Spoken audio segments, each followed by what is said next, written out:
Efa manomboka very ny fahalalam-pomba sy ny fahaiza-miaina eo amin'ny fiarahamonina. Izany no nahatonga ny Marie Michel Rakotoanosy hanoratra boky ho an'ny ankizy mba hampianarana azy ireo dia ny mbola kely ny fahalalam-pomba sy ny fahaiza-miaina. Zaho zany mampanoratra anako dia manao mihaona matetika amin'ny ankizy ahako, mampirisika ny ankizy mamaky boky. Dia ao anatin'ireny fanentanan'ireny zany mahatsikaritra hoe efa very mihitsy le resaka fahalalam-pomba amin'ny ankizy. Ny amin'ny olon-dehibe moa fa tsy lazaina intsony, ka le izy rehefa any amin'ny olon-dehibe tsy mandaitra dia mazava ho azy lasa any amin'ny zanany koa le izy. Nahatonga anako nanapa-kevitra hoe andeha hanao boky miresaka amin'ny fahalalam-pomba mba hampianarina ny ankizy hatramin'ny mbola kely mihitsy le izy zany mba ho hanana an'izay fanabeazana izay ny ankizy.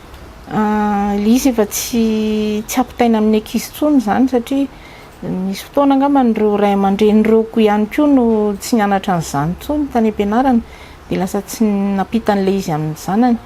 Dia izay no ilaina averina zany satria na dia ny resaka fiarabana fotsiny arany dia tsisy manao an'izany, ny fisaorana rehefa mena zavatra ireny zany tena nefa ny zavatra tokony andeha ho azy nefa tsy atao ilay izy. Izaho moa zany atao anatin'ilay orinasa sady mikarakara an'ilay famoahana an'ilay boky ihany koa dia efa naparitaka tamin'ny Facebook ny fisian'ilay boky dia efa betsaka ny mahatsapa hoe mila